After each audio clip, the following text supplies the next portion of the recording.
Today, the Vikings will unveil Brian Flores' new look defense. So let me prime you on everything you need to know about it. Welcome to the Locked On Vikings podcast.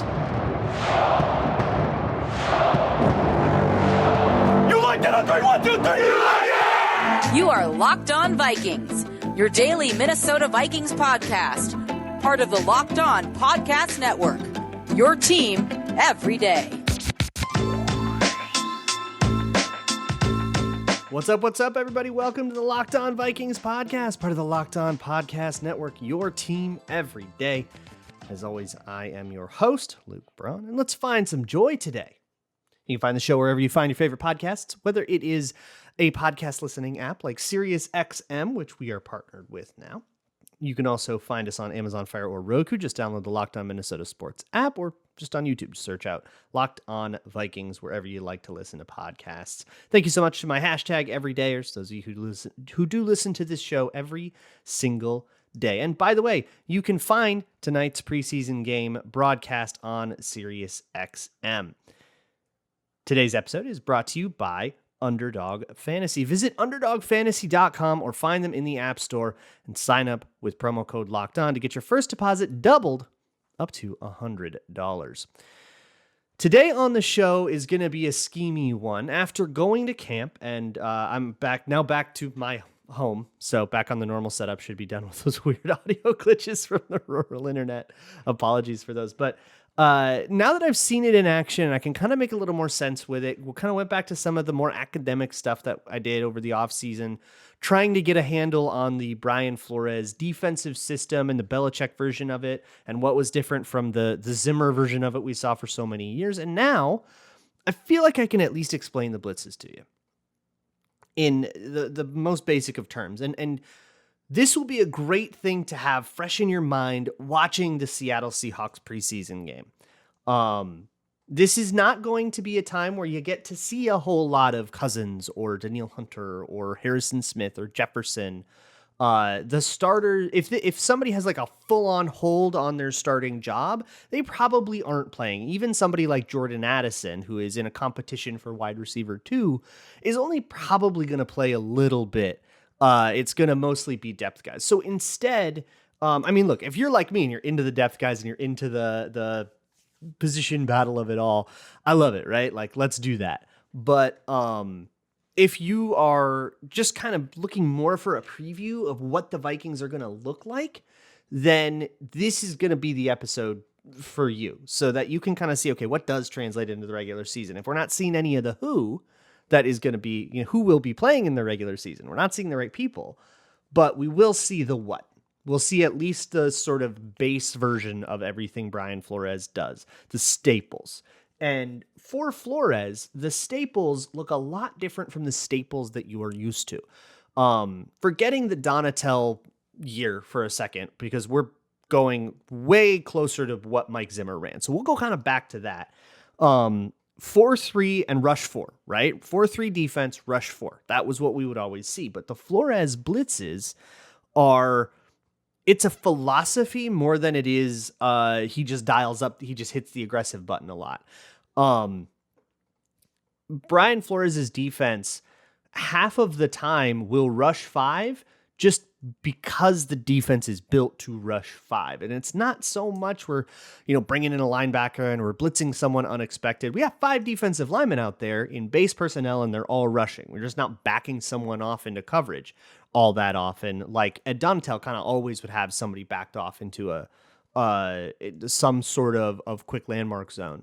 That does happen in Brian Flores' defense, but he prefers to rush them, which I agree with pretty hard. But I guess to start with this blitz primer, which is what we're going to do, we have to start with sort of the personnel groupings and explain how all of that works. So you have, say, your base personnel, your 3-4, that's going to be, all right, we got Danielle Hunter and Marcus Davenport. It'll probably be DJ Wonnum and Patrick Jones in the first quarter. And then it'll be like Benton Whitley and Andre Carter, whoever, right?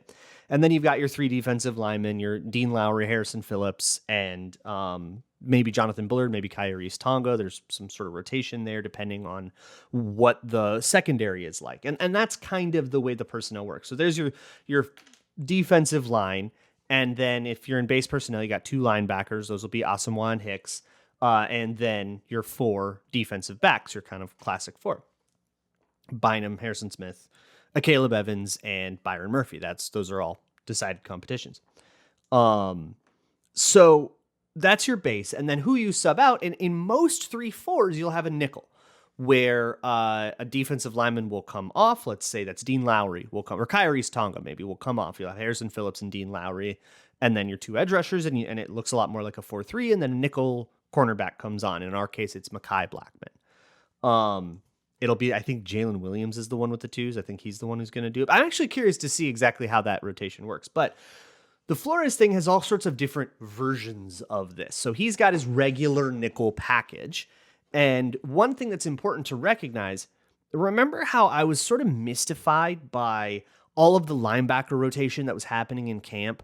How it was like sometimes it was Ivan Pace and Troy Dye with the 1s. And sometimes it was Ivan Pace and Jordan Hicks with the 1s. And sometimes it was Troy Dye and Brian Asamoah with the 1s. And it was kind of everybody all over the place. So I think the reason for that is because the Flores system and Belichick's system that kind of is its father has different Mike linebacker jobs. So you've got your classic Mike linebacker, your Eric Kendricks, right? Middle linebacker. He will be the base package middle linebacker. That's going to be Jordan Hicks. He'll be your base package middle linebacker, your default guy. And then when you go into nickel, Mike becomes Mac. And the Mike and the Mac are different roles. They'll do the same thing. They'll be kind of in the same part of like various run fits and stuff, but they'll have different roles. So while you might have Jordan Hicks in base package, when you pull that guy off and you do nickel or big nickel, might be a little bit different as well, where instead of Mekhi Blackman, it's Josh Metellus as a 3rd safety. And depending on that package, who the Mike linebacker is might also change. If you're going into nickel or even dime where you have 3 safeties and 3 corners, you might not necessarily want Hicks to be your linebacker, even though he's probably LB1 on the depth chart. You might want somebody a little faster out there. Maybe that's where Pace comes in. That's where you want Pace to have lots of reps communicating with Byron Murphy and Harrison Smith and Cam Bynum and being able to call the right checks and stuff. So you'll want that. So that's the initial personnel stuff. And then essentially the idea, if you're going back to base personnel real quick, so you've got your 5 defensive linemen. The idea is to rush 5 all the time and put them in sort of a Sophie's choice situation. Because if let's say all 5 of their skill players are running routes, they're not keeping in any running backs or tight ends to block, you will force them into a 5-0 protection. In a normal world where, if I'm the offense, I've got 5 offensive linemen, and you have 4 defensive linemen, it's a 4-3 Mike Zimmer style. I get to double team somebody, right? And I get to slide the protection somewhere, and I get to kind of try to leverage that numbers advantage in pass protection. If 5 guys are coming, I no longer have that advantage. It's going to be a lot harder for me because I have to call 5-0. When you see 5 people up there, if you see a 5-man surface or 5 blitz threats or more, and the center doesn't call it into 5-0, he's probably getting lit up on the sideline for it. He has to do it. And 5-0 just means man-on-man protection, just straight up. All right, you got 5, I've got 5. Nobody's helping anybody. We're all just a series of one-on-ones. And that favors the defense a lot because for the offense to prevent pressure, they got to go 5-0. They have to win all 5 of those matchups. So that's part of it. And then you stunt from there. And I've explained in the past what all those stunts are, so I won't go into a lot of detail, but a lot of crash and loop around and all of that stuff. 3-man stunts, 2-man stunts, and sometimes he'll call 2 stunts on the same play. So, left side, you'll do ram, right side, you'll do hot. And then you'll have lots of crashing and looping and running around. So everybody's got to be very quick laterally. We need good short shuttles, right? So that is roughly the base existence of this, right? You're going to have 5 down linemen. They're all rushing. They're all stunting. And 6 in coverage. And for the most part, that's going to be a lot of cover 1, or that's going to be 2 triangle coverages, which that might not be the right word. That's a Zimmer word. or I think it's a Saban word. But triangle coverages just means 3-man coverages split field. So on the left side, you have 3 versus probably 3 receivers. That's probably just going to turn into some kind of man coverage with different man match rules depending on where everybody releases and all of that stuff. But eventually it'll just turn into I got that guy, I got that guy, I got that guy, and rules to determine who is what. And then on the other side, you have the same thing, 3/2, which will be, unless they want to overload something, and then it gets a little weirder. But that's the base existence of this. So how we get even more aggressive from here, and all of those 5 will be logged as blitzes, even though they're kind of more the standard rush for Flores. It's just a different world that we live in that we have to get used to now. And how this gets more aggressive is where I want to go next. But I want to briefly pause first to talk about Underdog Fantasy, because it is fantasy season. And you can get championship ready for your home league, your main league, whatever it is, by trying out for Best Ball on Underdog Fantasy. And all you have to do is one live snake draft. And then there are no waivers, no trades. It's not like the commitment of a whole league. Underdog will set your best lineup every week. So it's just one snake draft and let it ride all season. You can try it out with Underdog's Best Ball Mania Tournament. The largest fantasy football contest of all time is back, and even bigger, with $15 million of total prizes up for grabs, including an absurd $3 million going to the winner. Last year, the winner drafted their team in July, too, so you're way behind the times already. Visit UnderdogFantasy.com or find them in the App Store and sign up with promo code LOCKEDON to get your first deposit doubled up to $100. That's Underdog Fantasy, promo code LOCKEDON. Moving right along with this episode of the Locked On Vikings podcast. Again, thank you so much for those of you who listen every single day, my hashtag everydayers. I appreciate you all so much for making this your first listen of the day each and every day. Let me move on to the next formation that I want to talk about. So I talked about odd front and sub odd, and there are some 4-3 fronts that the Vikings will implement as well. And all of those tools are available. And then it's just kind of a matter of game plan wise, which ones we feel are better against their personnel. Who is their superstar and how do we handle them? That kind of thing. So the next thing I want to talk about is one you're going to be very familiar with from watching Mike Zimmer for 8 years, AA gap mug. And they call it Charger. So in Charger, it's what you are familiar with. This is a 4-down thing. So this will be in our nickel package, 4 defensive linemen. Kyrie Stonger, whoever, maybe Harrison Phillips, has come off the field, and we've still got our 2 linebackers, 4-down linemen, and now 5 defensive backs, whether that's regular nickel or big nickel, will also change who the linebackers are and stuff, just like we talked about. Then you have the 2 linebackers walked up to the A-gap, and this is where the really cool stuff happens. For one, you have 3 and 3, right? So you can blitz all 6 and then have cover 0. Cover 0 is just the term for 0 deep safeties, right? If you think about, do the math, right? We've got 6 people blitzing, 5 people in coverage. You have 5 receivers. Everybody's one-on-one. So good luck, right? And when you're one-on-one, you have to play off man.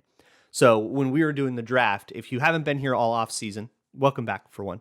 But when we were talking about the draft and I was talking about corners that I liked and didn't like, one of the things I was focusing a lot on was how do they play in off man coverage? Because that's going to be really, really important. This is one of these really high leverage moments of the cornerbacks. And in camp, you would see them line up in Charger, rush 6, get a sack because the blitz worked, but the play would continue. And then you would have a series of one-on-ones. And it's like Jefferson would win the rep and the crowd goes ooh and ah, but really it was a sack. And if you can, it also shows though, if you can pick that blitz up, then you can have a lot of one-on-ones and the corners are going to struggle. So the Vikings will struggle against teams that do well against these blitzes. It's just going to be the way of the season. And you just kind of have to hope that in the highest leverage moments, these teams don't have their blitzes set up correctly. And Flores has made a living on this. This is certainly not new. He has made a career on this. So it is a proven tactic. And this is just the way we're going to live right now. So 3 and 3 stunts, right? You're forcing them into 5-0. You're maybe even forcing another guy into the protection because you're blitzing 6, right? You're threatening 6 guys. So maybe you won't have 5-on-5. Maybe you'll have 4-on-5 and somebody gets to be bracketed or double teamed in some way at least, right? They have to keep someone in or else you will have an unblocked player. And then they're all in their one-on-ones and then you start stunting and maybe you can get somebody free that way. Really cool stuff. So centers already have a pretty tough job here. When you're the center and you have to deal with that, you kind of have to pick a side to slide toward, right?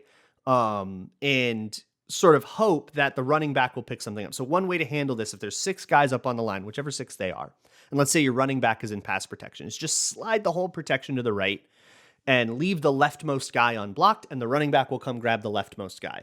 If there's a play action fake, maybe you just kind of slide that way, or you slide the protection away from the play action fake. So it'll make the run fake look weird, but at this point, we're just trying to get rid of a sack, so that's okay.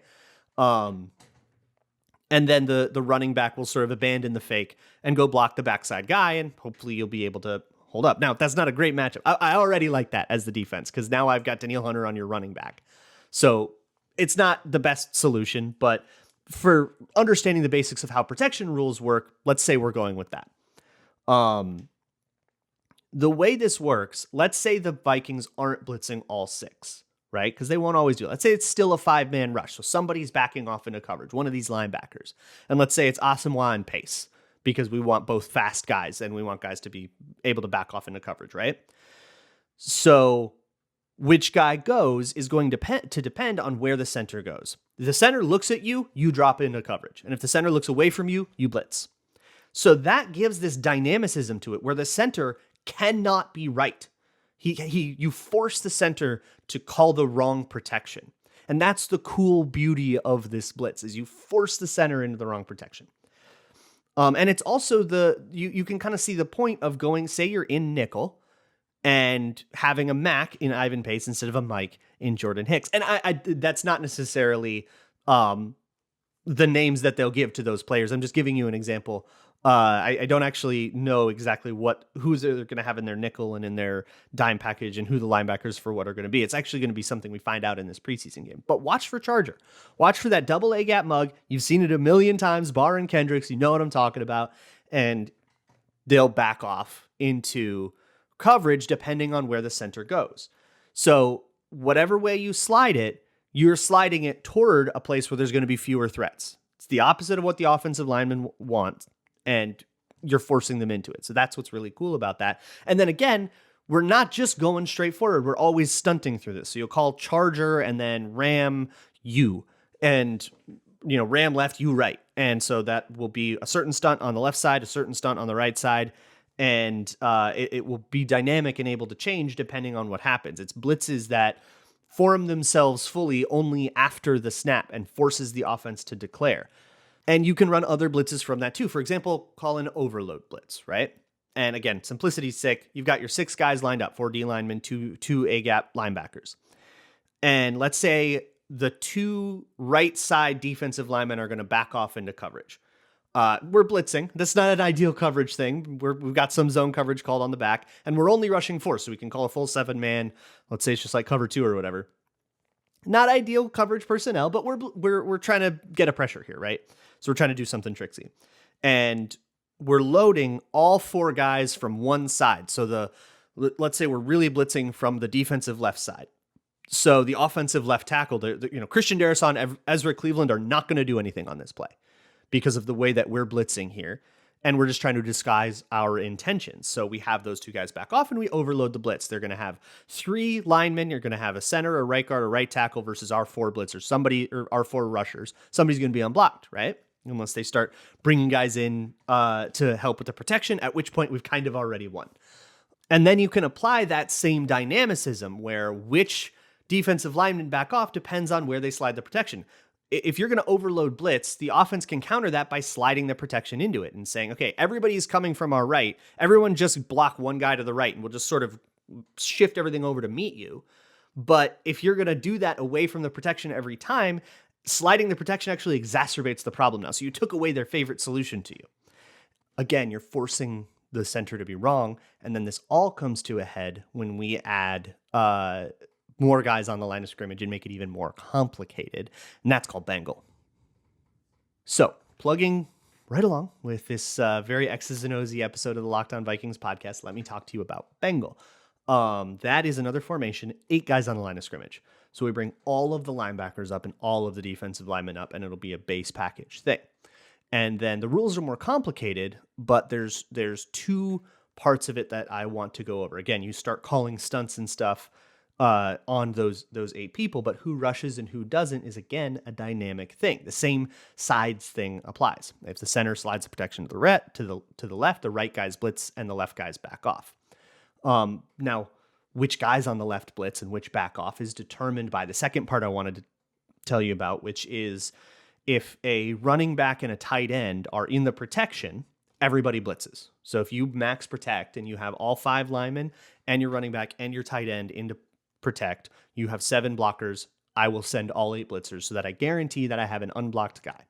Because I'm sending 8, I've only got 3 guys in coverage, so I need an unblocked guy to force that to at least be a check down. That can't be a deep pass, right? And then I'll tell my 3 coverage guys to play really far back and far off. It's never going to be a deep pass, right? So they'll probably get a completion, but it'll probably be a short one, and then I can go up and rally and tackle, and I'll take that. If they can, that is the pinnacle of what they can execute. If they play the blitz perfectly, they get a completion for 4 yards, and if they don't play the blitz perfectly, it's a sack. That's the world that I want us to be living in, as long as we're good enough at rallying and tackling and playing downhill, right? Which we've got a lot of guys from last year's draft that should be pretty good at that. If the back and or the tight end do run routes, then someone will back off and cover those guys, and then the center slides one way or another, and that determines who backs off and who doesn't. So let's think as an offense for a second. And this is the problem the Vikings are, I think, dealing with right now, because they could not handle this stuff in camp. They got dusted by this stuff. I mean, there was a sack every play. It was abysmal. And to the point where I am like pretty considerably concerned about their ability to pick up blitzes. Because Flores is not the only guy in the league that does this. And these pressure packages, it's a copycat league, right? These pressure packages are going to be everywhere. So thinking as an offense, how do you pick this up? Because you can't just slide a protection, right? They've taken that away from us. So how do we combat? And one adjustment that teams have made is if we're going to slide the protection, we're going to slide it toward whoever their bigger guys are.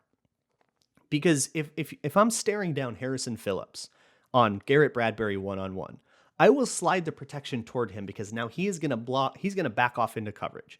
And if you're going to blitz me with 1 million guys and force me to win a bunch of one-on-ones, I'm going to make you put the slow guys back into coverage and the fast guys come into me. And I'll at least make you have the wrong guys in the wrong places, right?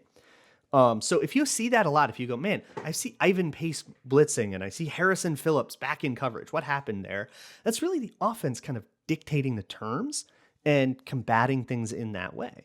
And another thing that I would do is if the rules dictate that, a linebacker has to come back into coverage if a tight end runs a route, what I'll do is I'll have that tight end run a route away from or toward the slide of the protection, right? Away from the slide of the protection. If you're sliding right, then the defense on that side will back off, and then I can have the tight end on the other side of the field be the one running the route. So that makes that linebacker have to back off and chase really, really far, and I can probably get some pretty quick short gains on that. So switching back to our defensive brain, okay, the offense is doing this. They're beating our blitzes this way. How do I combat? This is where all that personnel stuff comes in, where I'm not necessarily always going to have Jordan Hicks. If Jordan Hicks is on the field and we're doing Bengal out of base, and then you get a running back to run a quick flat route and make Jordan Hicks run all the way across the field, that might be a really effective way to beat the Vikings this year. Until we decide to start doing that, and instead of the Mike, now we have the Mac. Now that guy's pace. He's a little faster. Or that guy's Asamoah. He can maybe rise to that challenge a little bit better. Or you change the actual coverage schemes and you maybe have that pass off. He can make like a 3 push call or something like that, where he can say, hey, I'm never going to get that guy. Corner pick him up. And if your guy cuts to the inside, I'll give you inside help, right? And those communicative rules are very, very similar to what we all watched with Mike Zimmer. And if you think about like the 2017, 2018, the kind of heyday, 2016 of that defense, those communications and adjustments and rules and passing things off but still playing man coverage is sort of what makes that scheme so lethal. You just have to have guys that can answer the call. And then it becomes a personnel game, right? Hey, if you're out there and you have, let's say it's the Lions, right? You got Jahmyr Gibbs out there instead of David Montgomery. Okay, that's your receiving back. Well, I might answer that with my nickel, and then I'll put my Mac in instead of my Mike so that I have somebody that can maybe cover him.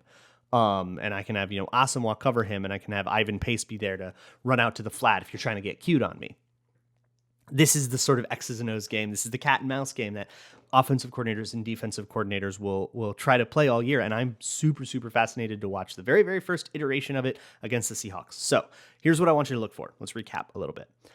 I want you to look for stunts. I want you to look for, okay, 5 are up, all 5 are rushing. How often do they rush straight up, or are they going to start stunting a little bit? And I think they are going to, because Flores just lives here.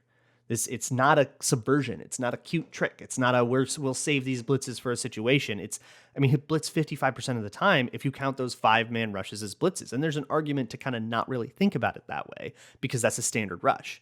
So look for that, and then look for Charger and Bengal. Look for those double A gap, mug, classic Mike Zimmer look kind of thing. And then look for that 8-man on the line of scrimmage, and then watch who comes and who doesn't. And if they follow those rules, what I've explained to you here is not by any means universal. So they have other rule sets and other calls that determine who backs off and who doesn't. But I explained to you kind of the framework of it, so hopefully you can understand the system in which they work. And then it's just a matter of picking and plucking and mixing and matching. I will be back tomorrow. So I think I'm going to be live with Sam Ekstrom for the postcast like we did last year on Locked On Vikings YouTube channel. So check that out. And I'll be, of course, back in the morning with a recap of the preseason game. And we'll talk about how some of those position battles went that we've been talking about for the last week on here. If you want a bunch of camp recaps, you can go back through all of the last bits of Locked On Vikings. But I'm excited for a preseason game. We get to finally watch the Vikings play. We made it, everybody. And as always, Skull.